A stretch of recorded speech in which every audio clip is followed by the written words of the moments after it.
Nvidia and semiconductors, in my opinion, have been the biggest and the best opportunity in the entire market.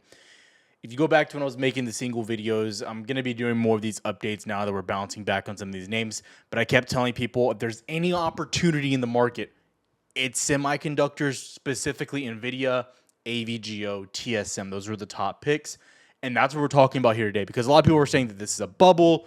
This is still a major red flag. Sell, sell, sell.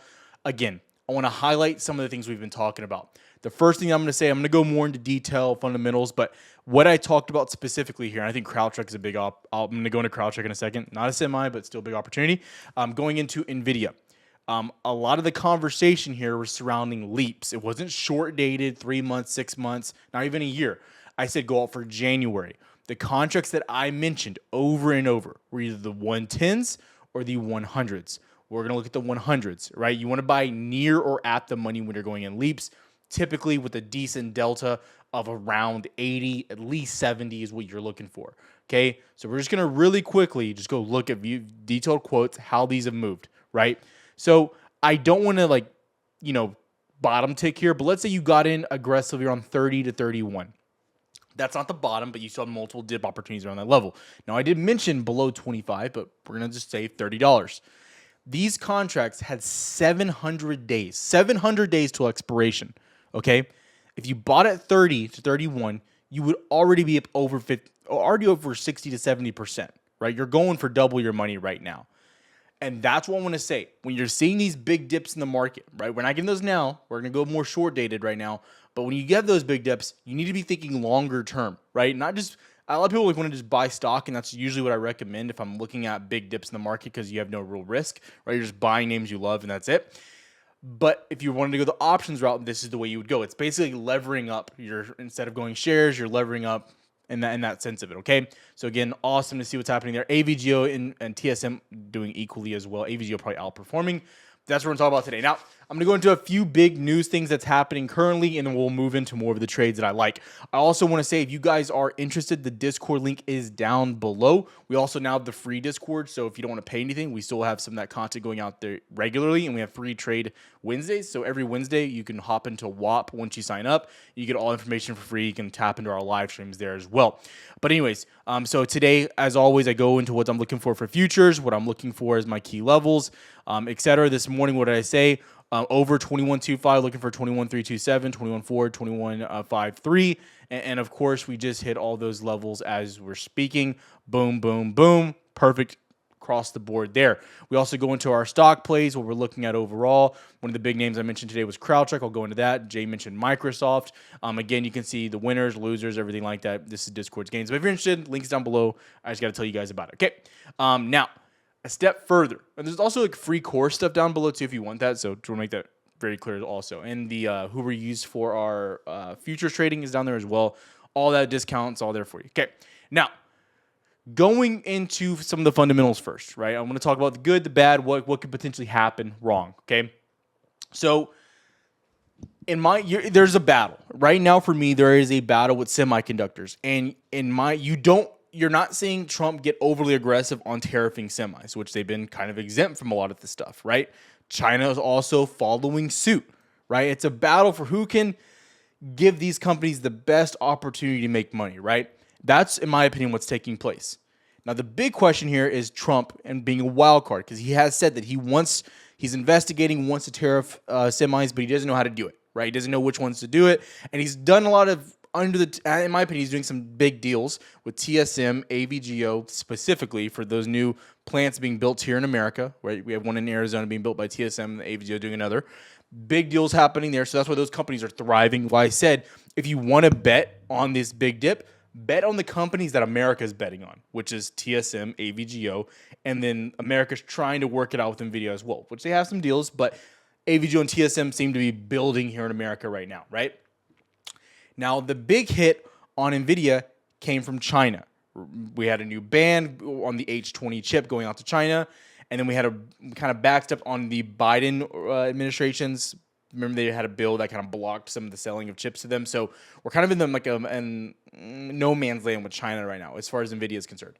But Nvidia announced last week they plan on developing a new R&D center for their new chips that they're going to be developing. And they also said it will not be on the Hopper series. It'll be totally independent, just built for China. Now, again, the question is how will this work in with Trump? Could this have some negative impacts down the line? That's the real question. However, you see Nvidia saying, look, China's major. We're going to make sure we're selling them chips. We're not going to, everyone's like, oh, we have these other companies that are going to do really good with them. No, they're not. Okay. Nvidia's king. They're king of the jungle when it comes to AI, chips, etc. That's not changing, and it's not going to change in my opinion. So what I'd be looking at there. So as far as the news is concerned, that's what I want to talk about going into more of the chart, what we're looking at there. Let me get rid of the levels so you can see clearly. Now, I want to go to a higher time frame. Now, a few things that concerned me, right, when we were going straight down is get the death cross, a lot of bad stuff happening. But if you've been watching the daily videos, the things that have been good is that we have trade deals happening. And we said once the first trade deal comes in, it's going to be a snowball effect. And little did I know the reaction's even better than what I expected, right? It's turned into a pretty big snowball. You're seeing Nvidia rallying back into 136, 140. Major. You get back above 140, we're probably looking back at all-time highs, 150, 152 in a hurry. So we're quickly getting back to these spots in the market. Now, the important thing to realize here is that, yes, Nvidia is moving back. Yeah, I mean, Nvidia looks great. TSM also looks really solid, performing very good. AVGO's really, really good, right? They all look great. But the part to me that makes me even more bullish overall is when I look at the rest of the market, right? And I think it's important. Like, yes, this video is predominantly on semiconductors, but when you can take a step back and realize, okay, well, let's say semiconductors, like, what if semiconductors stopped carrying the market? Right now, I think they're doing a lot of the heavy lifting. But what if tech and, healthcare and these other areas of the market started to bolster as well, and we had the whole market moving up, right? Which we know semis did a lot of the heavy lifting in 2022 to 2024. We all agree.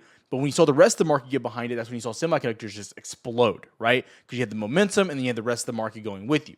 And so that's what I get super interested. I look at something like XLK, which is moving good. But one of the biggest names in XLK, like Apple, has a long way to go. I mean, just back into the 200 SMA, you almost have $20, right? And this is where I get more like, okay, this could really start moving. I mean, Google, I don't think Google's in XLK, but another big tech name out there, still below your 200 SMA. So these names aren't even in the race yet, right? They still have a ways to go back in all-time highs. Now, am I saying if Apple goes up and Google goes up, it's going to guarantee Nvidia goes ballistic? I'm not saying that, but it puts you in a better situation. Because again, I like to look at the NASDAQ and for three big stocks, Apple, AVGO, and Nvidia. When those are all moving in the same direction, you typically get great action on the NASDAQ. When one of those is lagging behind, it's typically one of the indicators of this name might be a big buying opportunity. Now, again, I'm not telling you to YOLO and buy Apple, but I'm saying when Apple starts to bounce, I think this could really start to get aggressive on Nvidia and AVGO as well, back into highs. And it's remarkable to think, Nvidia went down towards $87, $90, and you're already back here. So all the bubble boys, all the people pointing that this is a terrible buy. Again, late to the party again, surprise, surprise. But this is what you really want to see. Now, as far as options are concerned, things that I'm looking at personally, I think you want to still aim towards monthly contracts. I think that's where you want to at least put your point your target at, right? Again, I'm not telling you to YOLO. I'm not telling you to hammer. I think Nvidia here is at a bit of a resistance now. You have room up, and I still think if you have leaps, I'm not selling mine yet, but you do look awesome. I think one of the bigger names I'd be watching here is TSM personally, because TSM's coming into this big spot around 194, 195, give or take, you can see here. And you're kind of rejecting at it going into today. If you can mount 193.5, 194, I think you're pushing to 200 in a hurry. Another big name here is AVGO, which I think AVGO is hitting a bit of a resistance and has less room to the upside. So I think if I had to look at all of them right now, the best opportunity is probably TSM, or it's giving you one of the best opportunities. I'd be watching that closely. Nvidia still looks really good. Still one of my top names. You would need to get back above 141 to get pushing all-time highs, but what I'd be looking at. But again, I'm not looking to start getting super aggressive here because, again, we have that opportunity down here. And in a perfect world, we get a retest of the 200 SMA, but we're not there yet, so I don't want to talk about things that just aren't happening or not even on the horizon just yet. Right now, I think TSM is probably one of the better opportunities. A month and a half out makes the most sense right now. Now, another sector, and I probably should make a separate video, but it's cloud. And I'm going to post this on Twitter, a deeper breakdown of CrowdStrike, but this is incredible. This is truly one of the best looking charts in the market. In my opinion, it's just beautiful. So number one, let's look at this in a few ways. You go back to March, right? March 10th, April 4th, double bottom, broke the neckline, never looked back, went berserk. Okay. Now, in my opinion, you're making a cup and handle.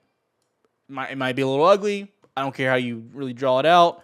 It looks like one to me, right? Push up, get your cup, making your handle, getting ready to break and go ballistic.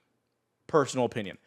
I think CrowdStrike has crazy potential. It's one of the more volatile names, and in my opinion, you get above 456 here, you look crazy. I think even right now, it still looks really good with the way the market's working out. And I think today was a really good, for instance, of Moody's downgrades U.S. credit. We dipped down to support and we bounced right back up. It's showing that as long as trade deals are in the pipeline, as long as inflation data continues to come out great, there's no reason to flip the script and be bearish. Just like in 2022, the end of 2022 into 2023 and 2024, right? Everyone wanted to say, okay, this is the top, this is the bear rally, and then we made all-time highs again and again and again. And again, it's important not to get stuck in those mentalities. If you're looking at this as well, just one of the easiest things you can always do, guys, the easiest thing, and people are going to get mad that I say this, they always get mad. If you're above the 200 SMA on the NASDAQ, you look good. You look strong, right? It's one of the biggest tools you can use, understand of just a basic bullish versus bearish trend. Now, if we start to reject, right here at like 21.7, 21.65, looks bad. But like for now, anytime you've broken below and reclaimed the 200 SMA, it's been a good sign. Like for instance, when you reclaimed it back here, 2023, one of the best buy signals you had in the market. So what I'm looking at, what I'm watching, if you have questions, let me know down below. Wanted to give you guys a quick update, what I'm liking, how I'm liking it. But again, the links are all down below as well. See you guys later. I'll have a deep dive into the NASDAQ and the S&P later. Have a good one, traders.